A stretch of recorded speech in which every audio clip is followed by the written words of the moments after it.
This video is going to go over the answer for the Got It number 2 in the Chapter 6 lesson on solving systems in the real world. Make sure you've tried this problem before you watch the video. That way you know whether or not you understand it. Let's read the problem. It says you have only $1 bills and $5 bills in your wallet. You have 33 bills worth a total of $93. How many of each type of bill do you have? All right, so we're figuring out how many of each type of bill do you have. So our variables are going to be the types of bills. Well, let's go back. It says you have $1 bills and $5 bills.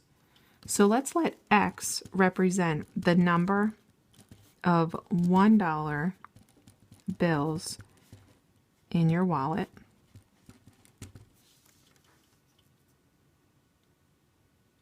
Right, and the other type of bill you have in your wallet are $5 bills.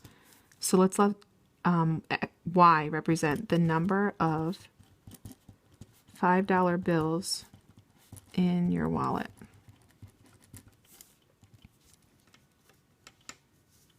Okay, we make those your variables because those numbers, we don't know those numbers. We don't know how many $1 bills you have. We don't know how many $5 bills you have. They're wondering how much of each type you have. That's why they're variables. So we're going to solve for them. So let's reread. It says you have only $1 bills and $5 bills in your wallet, and you have 33 bills, right? That's a total. You know that you have 33 bills, meaning if you were to set up an equation for that, then the number of $1 bills, X, plus the number of $5 bills in your wallet, which represent Y, X plus Y, it equals 33, because they told us you have 33 bills in all.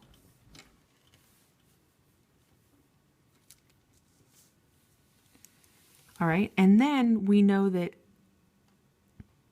the total amount of money for the bills is $93, which means X is the number of $1 bills. So for every $1 bill, it's 1 times X, and then you add $5 for every $5 bill.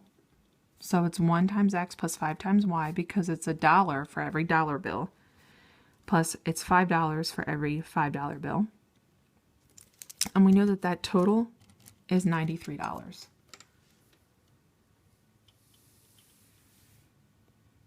Okay, now we have to figure out how are we going to solve this system of equations.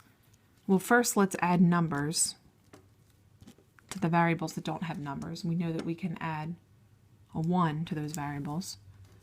And now we have to figure out, are we going to use addition or subtraction here? We're not going to use substitution because we don't have an isolated variable. And we are actually going, you see we have a same term here. They both have 1x. That means we're going to subtract these equations to figure out the answer. How many $1 bills and how many $5 bills.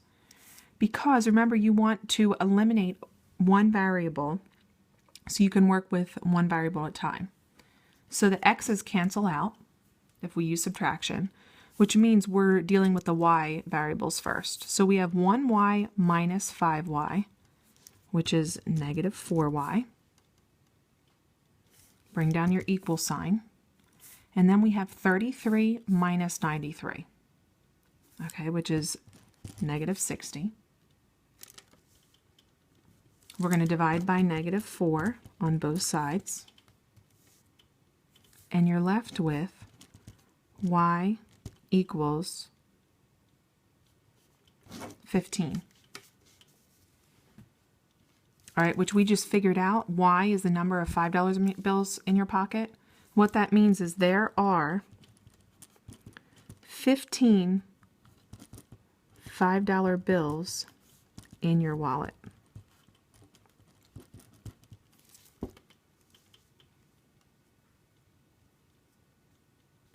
Because that's what Y represents, the number of $5 bills. So there's 15 of them. Now we have to figure out how many $1 bills there are. We have to solve for x. So let's recopy one of our equations. I'm going to recopy the top one.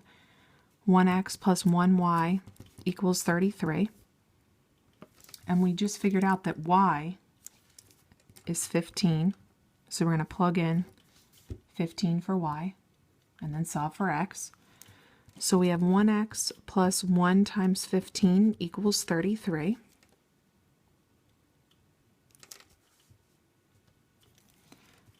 So we have 1x plus 15 equals 33, because you multiply out 1 times 15. Okay, subtract 15 from both sides.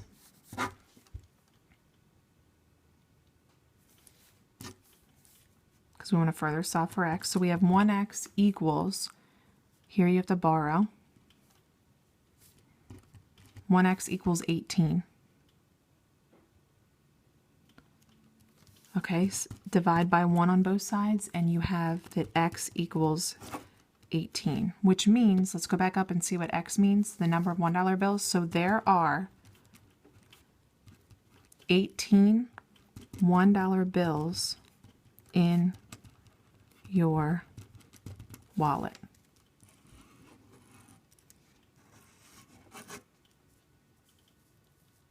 All right, we just figured out how many of each type of bill you have by writing a system of equations.